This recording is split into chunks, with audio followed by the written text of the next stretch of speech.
இந்த வீட்டுக்காருக்கு தெரியாம கடன் வாங்குறாங்கல்ல, அதுவும் தண்டலுக்கு வாங்குறாங்கல்ல, அவங்கள பத்தி நீங்க என்ன நினைக்கிறீங்க? ஒருவேளை இந்த வீட்டுக்கார் அவங்க பர்சனல் தேவைக்கு பணம் கொடுக்காத மனிதரா இருக்கலாம், இல்ல அவங்க பிறந்த வீட்டுல ஏதாவது இவங்க செய்ய வேண்டிய கடமைகள் இருக்கலாம், அதுக்கெல்லாம் இவர்கிட்ட கேட்க முடியாது அப்படின்னு சொல்லிட்டு கடன் வாங்குற நபர்கள் பெரும்பாலும் அவங்க வேலை செய்யற ஒரு பெண்களா இருந்தாங்கன்னா அந்த கடனை வீட்டுக்காருக்கு தெரியாமயே அவங்க கொடுத்து முடிச்சிருவாங்க. அப்படி இல்லாம அவங்க வீட்டுல ஹவுஸ் ஒய்ஃபா இருக்கிற ஒரு பெண் வச்சுங்களேன், அவங்க சம்பாதிக்கிறது இல்ல, அவங்க வீட்டுக்கு தேவையான எல்லாமே அவங்க கணவர் தான் பணத்தை கொண்டு கொடுக்குறாரு அப்படின்னா அந்த கணவருக்கு தெரியாம கடன் வாங்குற பெண்கள் அந்த கடனை எப்படி கட்டுவாங்க? அந்த வட்டி எப்படி கொடுப்பாங்க? சொல்லாம அவங்க கடன் வாங்குறாங்க அப்படின்னா அதுக்குள்ள வேற ஏதோ ஒரு திட்டம் இருக்குல்ல, அந்த கடனை வேற விதமா நம்ம கொடுத்து கழிக்கலாம், பணமா கொடுக்க வேண்டியதுல வேற ஏதோ கொடுத்து கழிக்கலாம் அப்படிங்கிற ஒரு திட்டம் ஒண்ணு இருக்கு அப்படிங்கிறது அதுக்குள்ளுக்குள்ள இருக்கிற ஒரு நுணுக்கமான விஷயம்னு எனக்கு தோணுது. அப்படி வீட்டுக்காரருக்கு தெரியாம கடன் வாங்கின ஒரு பெண் அதோட எக்ஸ்ட்ரீம் லெவல்ல ஒரு விஷயத்த பண்ணி மாட்டிக்கிட்டாங்க. அது மிகப்பெரிய பேசு பொருளா 2022 மாறுனுச்சு. அந்த கிரைம் சம்பவத்தை பத்தி தான் இந்த வீட்டுல பார்க்க போறோம். சரி, நேரடியா இந்த கிரைம் சம்பவத்துக்கு போறதுக்கு முன்னாடி மறக்காம இந்த சேனலை நீங்க சப்ஸ்கிரைப் பண்ணீங்க, முடிஞ்சா ஒரு லைக்கையும் போட்டு இதை கண்டினியூ பண்ணுங்க. சென்னை மணலி பகுதியை சேர்ந்த செல்வ விநாயகர் தெருவுல சக்கரபாணி அப்படின்னு ஒருத்தர் இருக்காரு. அவருக்கு 65 வயசு. உடைய மனைவி பேரு லட்சுமி, இவருக்கு மகன் நாகேந்திரன். இந்த சக்கரபாணி எப்படிப்பட்டவர்னா ஒரு திமுக பிரமுகர், பணக்கார ஒரு நபர். திருவொற்றியூர்ல 7வது வார்டு மெம்பராகவும் இருக்கிறார். அது மட்டும் இல்லாம வீடுகளை கட்டி வாடகைக்கு விட்டுருக்காரு, கடைகளையும் கட்டி வாடகைக்கு விட்டுருக்காரு. எந்த வருமானம்லாம் போதாது அப்படின்னு சொல்லிட்டு வட்டிக்கு வேற அவர் கொடுத்துட்டு இருக்காரு. நல்ல ஒரு செல்வாக்கான எல்லாருக்குமே தெரிஞ்ச ஒரு நபர் அப்படின்னு நம்ம சொல்லலாம். இப்படி அரசியலும் இருந்து வட்டிக்கையும் கொடுக்கறதுனால இவருக்கு எதிரிகளும் நிறைய பேர் இருக்காங்க, நண்பர்களும் நிறைய இருக்காங்க. அரசியலுக்கு போனவே நிறைய எதிரிகள் இருப்பாங்க, அதெல்லாம் பார்த்தா அரசியல் பண்ண முடியாது. எதிரிகள் நிறைய ஆக ஒரு அந்த இடத்துல பெருசா வளர முடியும் அப்படின்னு சொல்லிட்டு ஒரு எல்லாத்தையும் அடிச்சு தூள் கலப்புற ஒரு மனுஷன். ஆளும் பாக்கிறதுக்கு நல்ல ஜெய்ஜாண்டிக்கா, நல்ல ஒரு கெத்தா இருக்கிற ஒரு மனுஷன். எப்பவுமே காலையில இவருக்கு ஏகப்பட்ட பிசினஸ் இருக்குது, அரசியல் வேலையெல்லாம் இருக்கு அப்படிங்கிறதுனால காலையில போனார்னா வர்றதுக்கு லேட் நைட் ஆகும். அவர் எப்போ வருவாரு அப்படிங்கிறது யாருனாலையும் சொல்ல முடியாது. சாப்பிட நேரத்துக்கு வருவாரு, திடீர்னு கிளம்பி போவாரு, எங்க போறேன் எங்க வர்றேன் அப்படிங்கிற எந்த தகவலும் வீட்டுல இருக்கிற யார்கிட்டையும் சொல்ல மாட்டார். அந்த மாதிரி தான் மே 10, 2022 காலையிலேயே சக்கரபாணி கிளம்பி தன்னுடைய பைக்ல வெளில போயிடுறாரு. மதிய சாப்பாட்டுக்கு வரவே இல்லை. ஒரு ஈவினிங் ஒரு 8 மணி போல உங்களுடைய மனைவி லட்சுமி இவருக்கு கால் பண்ணி பாக்குறாங்க. போன் சுவிட்ச் ஆஃப்னு வருது. ஒரு அரை மணி நேரம் கழிச்சு மறுபடியும் ட்ரை பண்றாங்க, சுவிட்ச் ஆஃப்னு வருது. வீட்டுக்கு வந்து சேரவும் இல்லை. இப்படி தொடர்ச்சியா அவங்க ட்ரை பண்ணிட்டு இருக்காங்க. சுவிட்ச் ஆஃப்னு வந்தோடனே சக்கரபாணி வழக்கமா எங்கெல்லாம் போவாரோ அந்த கடைகள், நெருங்கிய நண்பர்கள் இவங்களுடைய போனுக்கெல்லாம் இவங்க பண்ணி எங்க என் வீட்டுக்காரர் வந்தாரா அப்படின்னு கேட்கறாங்க. வந்துட்டு போயிட்டாரே அப்படிங்கிற எல்லா தகவலும் சொல்றாங்க. யாருமே இங்க இருக்கிறாரு அப்படின்னு சொல்லவே இல்லை. உடனடியா அவங்க பையன் நாகேந்திரனுக்கு போன் பண்ணி இந்த மாதிரி அப்பாவுக்கு போன் பண்றேன், போன் சுவிட்ச் ஆஃப்ல இருக்குது, உடனடியா அவர் எங்க இருக்காரோ வர சொல்லுப்பா, இல்லைன்னா என்ன ஏதுன்னு சொல்லி கேளு அப்படின்னு சொல்லி இவங்க சொல்றாங்க. பையன் நாகேந்திரன் என்ன பண்றாருன்னா, அப்பா வழக்கமா எங்கெல்லாம் போவாங்களோ அந்த கடையெல்லாம் போய் விசாரிக்கிறாரு. வட்டிக்கு போயிட்டு தினமும் தண்டல் வசூலிப்பான்ல அந்த வீடுகளுக்கும் போய் விசாரிக்கிறாங்க, நண்பர்களுக்கும் போய் விசாரிக்கிறாங்க, சொந்தக்காரங்க வீட்டுக்கெல்லாம் போறாரு அந்த நைட்லயே. இது ஒரு 10-12 மணிக்குள்ள இதெல்லாம் நடக்குது. எங்கேயுமே அப்பா இல்ல, வந்தாரு போயிட்டாரு இப்படிங்கிற தகவல் தான் சொல்றாங்க. இதற்கிடையில இந்த குடும்பத்துக்கு என்ன நம்பிக்கைன்னா, ஒரு அரசியல்வாதி எங்க போறாருங்கிறத சொல்றதே கிடையாது. அதனால ஒரு இடத்துல போன் சுவிட்ச் ஆஃப் ஆயிருக்கும், வீட்டுக்கு எப்படியும் வந்துருவாரு அப்படிங்கிற நம்பிக்கையில அந்த அம்மாவும் வீட்டுல இருக்கிறாங்க. நைட்டு 12 ஆச்சு, 1 ஆச்சு, வீட்டுக்கு வரவே இல்லை. இப்பதான் மெல்லமே இவருக்கு பயம் தொத்திக்குது, இவருக்கு வேற ஏதோ ஆயிருக்குமோ அப்படின்னு. விடிஞ்சதும் லட்சுமியும் உடைய மகன் நாகேந்திரனும் மனைவி போலீஸ் ஸ்டேஷனுக்கு போயிட்டு என்னுடைய அப்பாவை காணான்னு சொல்லிட்டு ஒரு கம்ப்ளைண்ட் பதிவு பண்றாங்க. சக்கரபாணி பேரை கேட்டதுமே போலீஸ் ஸ்டேஷன் எல்லாருக்குமே தெரியும், ரெகுலரா அங்க போறவர் தானே, நிறைய பஞ்சாயத்துகள், நிறைய ஆளும் தரப்பு அப்படிங்கிறதுனால ரெகுலரா போலீஸ் கூட எல்லாம் கனெக்ட் இருக்கிற ஒரு மனிதர். உடனடியா அந்த மிஸ்ஸிங் கம்ப்ளைண்ட் எடுத்தவங்க சக்கரபாணி எங்க போயிட்டாரு அப்படின்னு சொல்லி விசாரிக்க ஆரம்பிக்கிறாங்க.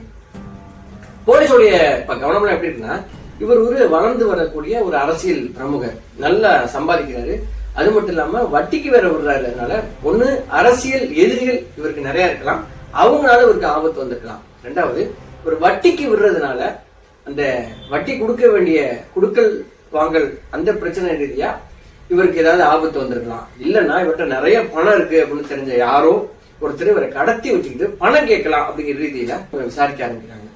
அரசியல் எதிரிகள் யாரெல்லாம் இருக்காங்க ஒரு லிஸ்ட் போட்டு எல்லாரையும் போய் இவங்க விசாரிக்கிறாங்க. அவங்களுக்கும் சக்கரபாணி காணாமலுக்கும் எந்த சம்பந்தமும் கிடையாது. அதே மாதிரி இவர் யாருக்கெல்லாம் வட்டி கொடுத்துருக்காரோ அந்த வீடுகளுக்கு போய் விசாரிக்கிறாங்க, அங்கேயும் ஒரு க்ளூஸும் இல்லை. இன்னொரு பக்கம் இவர் யாராவது கடத்தி வச்சு கால் பண்ணுவாங்க அப்படின்னு பார்த்துட்டு இருந்தா அந்த மாதிரியான எந்த மிரட்டல் கால் எதுவுமே வரவே இல்லை அப்படின்னு தெரிய வருது. இந்த சக்கரபாணி கடைசியா 10ஆம் தேதி தானே தொலைஞ்சு போனாரு. அவர் தொலைஞ்சு போறதுக்கு முடியும் இவருடைய போன் எங்க ஆக்டிவேஷன்ல இருந்திருக்கு அப்படின்னு செக் பண்றாங்க. ராயபுரத்துல தான் அவர் கடைசியா அந்த ஏரியால சுத்திட்டு இருந்திருக்காரு அப்படிங்கிறது தெரிய வருது. அதுக்கப்புறம் போன் சுவிட்ச் ஆஃப் ஆயிடுச்சு, அதுக்கப்புறம் ஆன் ஆகவே இல்லை. அதனால இந்த போன் டவரையும் வச்சுட்டு இவங்களால கண்டுபிடிக்க முடியல. உங்களுடைய கால் ரெக்கார்ட்ஸ் எடுத்து பாக்குறாரு, நிறைய நபர்களுக்கு கால் பண்ணிருக்காரு. ஒரு நாளைக்கு எப்படியும் 200-300 பேருக்கு மேல அவர் கால் பண்ணிருக்காரு. ஒவ்வொருத்தரையும் தனித்தனியா போலீஸ் போய் விசாரிக்க ஆரம்பிக்கிறாங்க. யாருனாலையும் ஒரு ரொம்ப பிரயோஜனமான ஒரு சின்ன க்ளூஸ் கூட கொடுக்க முடியல. யாருமே இந்த இவர் காணா போனதுக்கும் அவங்க சொல்ற தகவலுக்கும் சம்பந்தம் இல்லாம இருக்குது. சோ இப்படிப்பட்ட சூழல்ல இந்த வழக்கை எப்படி நகர்த்துறது அப்படின்னே தெரியல. இவர் ரொம்ப திமுக பிரமுகர் அப்படிங்கறனால உடனடியாக அதை கண்டுபிடிச்சே ஆக வேண்டிய சூழல். இதனால அந்த மணலி இன்ஸ்பெக்டர் என்ன பண்றாங்கன்னா, சென்னையில் இருக்கிற எல்லா போலீஸ் ஸ்டேஷனும் ஒரு போட்டோ அனுப்பி இந்த மாதிரி 65 வயது நிரம்பிய இந்த ஏஜ் குரூப்ல இருக்கிறவங்க யாராவது இறந்து போயிட்டாங்க அப்படி அன்நேச்சுரல் டெத் அப்படின்னா எங்களுக்கு இன்ஃபார்ம் பண்ணுங்கன்னு சொல்லி அந்த தகவலையும் ஸ்ப்ரெட் பண்றாங்க. சில போலீஸ் ஸ்டேஷன்ல இருந்து ஒரு தகவல் வருது, இவங்க போய் செக் பண்றாங்க, இந்த சக்கரபாணி இல்லை அப்படின்னு அதுவும் கன்ஃபார்ம் ஆயிடுது. அதனால ஒரு கட்டத்துல இந்த வழக்கு வந்து ஒரு முட்டுச்சந்தில தேங்கின மாதிரி இதை எப்படி நகர்த்த போறோம் அப்படின்னு தெரியாத அளவுக்கு இருக்கும்போதுதான் சக்கரபாணியோடைய போன் ஒரு 5 செகண்ட் ஆன் ஆகி ஆஃப் ஆகுது. இது மே 13ஆம் தேதி, அதாவது ஒரு காணா போய் சரியா 2 நாள் கழிச்சு. இது ஒண்ணு பட்டாதா போலீஸ்க்கு? இந்த போன் டவர் எங்க ஆன் ஆனிச்சு அப்படின்னு அவங்க அதை செக் பண்ணும்போதுதான் ராயபுரம் கிரேஸ் கார்டன்ல 3வது தெருல இது இந்த டவர் ஆன் ஆயிருக்கு அப்படிங்கிறது தெரிய வருது. நேரடியா ஒரு தனிப்படையை அங்க போயிட்டு என்கொயரி பண்றாங்க. அந்த 3வது தெருல இருக்கிற எல்லா வீடுகளுக்கும் போயிட்டு சக்கரபாணியோடைய போட்டோ காமிச்சு இந்த நபர் நீங்க பாத்தீங்களா, இந்த நபர் இங்க வந்தாரா அப்படின்னு என்கொயரி பண்றாங்க. யாருக்குமே பெருசா தெரியவே இல்லை. அந்த தெருவுலயே ஒரு ஓரத்துல இந்த சக்கரபாணியோட பைக் வந்து மறைச்சு வைக்கப்பட்டிருக்கு அப்படிங்கிற தகவல் அவங்களுக்கு தெரிஞ்சு அதை கைப்பற்றுறாங்க. உடனடியா இன்னும் அந்த ஏரியால இருக்கிற எல்லா மக்கள்கிட்டையும் இந்த போட்டோ காமிச்சு இந்த நபரை பாத்திருக்கீங்களான்னு அவங்க எல்லா நபர்களையும் விசாரிக்கும் போதுதான் ஒரே ஒரு பெண் என்ன சொல்றாங்கன்னா, நான் பாத்திருக்கேனே, இதோ 3வது வீட்டுக்கு ஒரு அடிக்கடி வருவாருங்க அப்படின்னு ஒரு வீட்டை அவங்க கை காட்டுறாங்க. உடனடியா போலீஸ் டீம் அந்த வீட்டுக்கு போயிட்டு கதவை தட்டுறாங்க. அந்த கதவை திறந்தது ஒரு பெண், அவங்களுக்கு 40 வயசு, அவங்க பேரு தமீம் பானு. போலீஸ பார்த்த உடனே அவங்களுக்குள்ள சின்ன உதறல் இருந்தாலும் அதை மறைச்சுக்கிட்டு அவங்க என்ன பண்றாங்கன்னா, சொல்லுங்க சார் என்ன வேணும் அப்படின்னு சொல்லி கேட்கறாங்க. வழக்கம் போல இந்த சக்கரபாணியோடைய போட்டோ தமீம்கிட்ட காமிச்சிட்டு, அம்மா இந்த இவரை பாத்திருக்கீங்களா அப்படின்னு கேட்கறாங்க. இல்லையே, பார்த்தது இல்லையே அப்படின்னு அவங்க சொல்றாங்க. இல்லையே, உங்க வீட்டுக்கு அடிக்கடி வருவாங்கன்னு பக்கத்து வீட்டுல சொன்னாங்களே அப்படின்னா, இல்ல அப்படிலாம் யாரும் கிடையாது, என் வீட்டுக்காரர் வந்து வேலைக்கு போயிருக்காங்க, ஏதாவது அவர் வந்ததுக்கப்புறம் வந்து பாத்துக்குங்க அப்படின்னு சொல்லிட்டு அந்த அம்மா போலீஸ அனுப்புறதே குறியா இருக்கிறாங்க. போலீஸ்க்கு இந்த மாதிரி நாட்கள்ல டீல் பண்ணும்போதே தெரிஞ்சிடும் இவங்க வந்து ஏதோ அப்நார்மலா இருக்காங்க அப்படிங்கிறது. உடனடியா அங்க போன போலீஸ் டீம் வந்து அந்த வீட்டுக்குள்ள போயிட்டு இந்த அம்மா கிட்ட பேச்சு கொடுத்துட்டு அந்த வீட்டுக்குள்ள வேற ஏதாவது வினோதமாக நமக்கு கண்ணில் படுதா, ஏதாவது அப்நார்மலா இருக்கா அப்படின்னு சொல்லி தேட ஆரம்பிக்கிறாங்க. அப்படி வீட்டுக்குள்ள நுழைஞ்ச உடனே அவங்களுக்கு முதல்ல அவங்களுக்கு வந்து சந்தேகத்தை கிளப்புறது, அந்த வீட்டுக்குள்ள இருந்து ரொம்ப அதிக அளவுல ஒரு சென்ட் வாசனை அடிச்சது. அதாவது வீட்டுக்குள்ள இருக்க முடியாத அளவுக்கு சென்ட் வாசனை. அதே மீறி ஒரு துர்நாற்றம் அந்த வீட்டுக்குள்ள இருக்குது. இதை கவனிச்ச ஒரு போலீஸ் என்ன பண்ணா, அந்த வீட்டுக்குள்ள இருக்கிற ரூம்ல போயிட்டு அப்படியே பார்த்துட்டே போறாரு. ரூம்ல எதுவுமே இல்லை. அப்படி போன ஒரு பாத்ரூம்ல இருந்து ரொம்ப அளவுக்கு அதிகமான துர்நாற்றம் வர்றதை பார்த்துட்டு அந்த டோரை ஓபன் பண்ணி உள்ள பார்த்தாருன்னா, பாத்ரூமுடைய ஒரு மூலையில ஒரு சாக்கு அது கட்டப்பட்டிருக்குது. சாக்குக்குள்ள ஏதோ ஃபில் பண்ணி வச்சிருக்காங்க அப்படின்னு தெரியும். இதை பார்த்துட்டு ஓரளவு உறுதிப்படுத்தின போலீஸ் அந்த சாக்கை அவுத்து உள்ள பார்த்தாங்கன்னா, அதுக்குள்ள கருப்பு கலர் பாலித்தீன் கவர்ஸ் ஒரு 10 இருக்குது. அதுக்குள்ள ஏதோ கறி வெட்டி உள்ளுக்குள்ள வச்சு இருந்தா எப்படி இருக்குமோ அப்படி இருக்குது. அதை பார்த்த உடனே இது என்னம்மா அப்படின்னா, இந்த தமிழ்பானுக்கு ஆடி போயிடுச்சு. அவங்க வளர ஆரம்பிச்சாங்க. உடனடியா அந்த கவரை பிரிச்சு பார்த்தவங்க அதுக்குள்ள மனித உடல் பாகங்கள் ஒரு 10 மூட்டையை கட்டி அதை வச்சிருக்கிறாங்க. அதை பார்த்தோன்னே உடனடியா போரன்சிக் டீம் அங்க வர்றாங்க. அந்த வீடை சுற்றிலும் அதுக்குள்ள இருக்கிற தடயங்கள் வேற நல்லா இருக்கு. இது இறந்து போன சக்கரபாணி தானா அப்படிங்கிற ரீதியில விசாரணையை மேற்கொள்ளும் போது, சக்கரபாணி அன்னைக்கு காணாம போகும்போது என்ன ட்ரெஸ் போட்டிருந்தாரோ இந்த கிரீன் கலர் சஃபாரி அந்த ட்ரெஸ் அந்த வீட்டுல இருந்துச்சு. இது சக்கரபாணி தான் அப்படின்னு உறுதிப்படுத்திட்டவங்க உடனடியா அந்த வீட்டுல இருக்கிற எல்லா தடயங்களையும், அது அந்த சக்கரபாணியை கொலை பண்ணிக்கிறதுக்கு பயன்படுத்திக்கிற ஆயுதங்கள்லாம் இருக்குல்ல, அந்த மாதிரி கிடைக்குதான்னு பார்த்தா கத்தி, அருவாள் மடை, ஒரு பெரிய மீன் வெட்டுற கத்தி, இந்த மாதிரி எல்லாம் இருக்கு. அதெல்லாம் கைப்பற்றுறாங்க. உடனடியாக தமீம் பானுவை கஸ்டடிக்கு எடுத்து இதை விசாரிக்க ஆரம்பிக்கிறாங்க. ஆரம்பத்தில் எனக்கு எதுவுமே தெரியாது, இதுக்கு எனக்கு சம்பந்தமே இல்லைன்னு சொன்ன அந்த பெண் போலீஸ் காட்டின அன்பான அந்த விசாரணையில இப்போ உண்மையை ஒண்ணு சொல்ல ஆரம்பிக்கிறாங்க. இந்த கதை எங்க ஆரம்பிக்குதுன்னா 4 வருஷத்துக்கு முன்னாடி ஆரம்பிக்குது, 2018. இந்த பெண் அவங்களுடைய கணவர் உங்க 2 பேரும் இந்த சக்கரபாணியுடைய வீட்டுல குடியிருந்திருக்கிறாங்க. அப்படி குடியிருக்கும் போது இவருடைய கணவர் இருக்காரு, அவர் பேர் வந்து அஸ்லாம் உஜ்ஜைனி, ரொம்ப நல்ல மனுஷன். இவர் எங்க வேலை பார்க்கிறாருன்னா டி நகர்ல இருக்கிற ஒரு துணி கடையில வேலை பார்க்கிறாரு. இவங்களுக்கு 2 பெண் குழந்தைகள், 14 வயசுல ஒண்ணு, 12 வயசுல ஒண்ணு.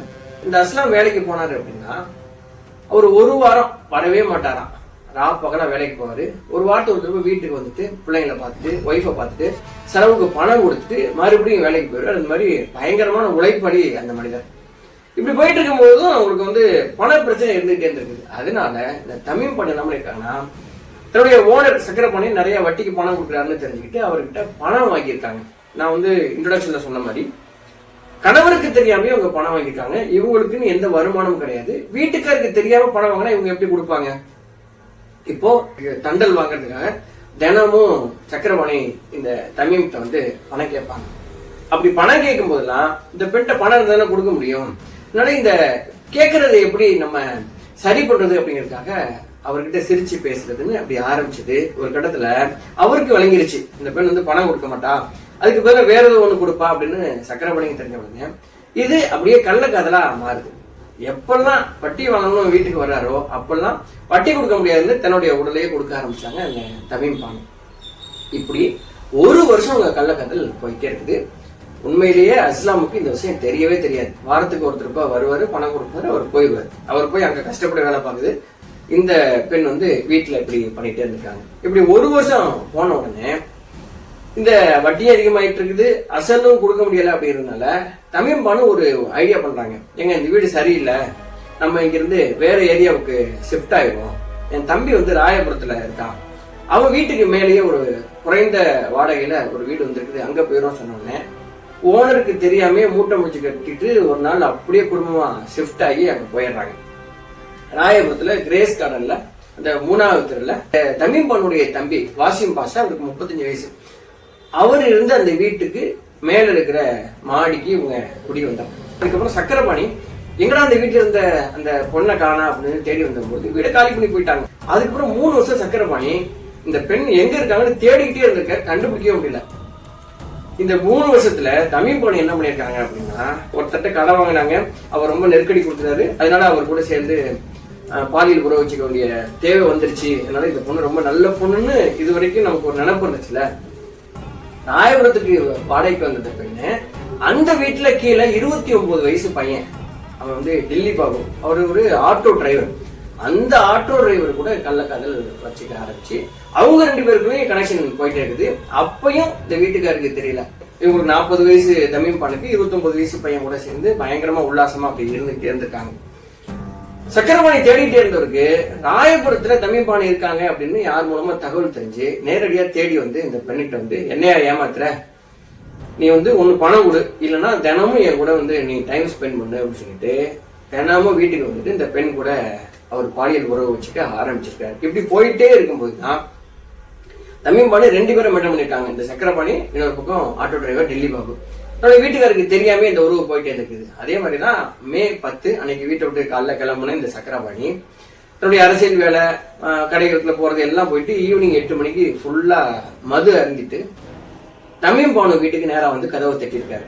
கதவை திறந்த அந்த பெண், என்னுடைய 2 மகளும் முடிச்சிருக்காங்க, படிச்சிட்டு இருக்காங்க, அதனால இப்ப வேணாம், நீ வீட்டுக்கு போயிட்டு இன்னொரு நாளைக்கு வாங்க அப்படின்னு சொல்ல, சக்கரபாணி ஃபுல் போதையில இருந்தவர், இல்ல இல்ல எனக்கு இப்பவே எனக்கு வேணும் அப்படின்னு சொல்லிட்டு இந்த தமீம் பானு கட்டி பிடிச்சிருக்காரு.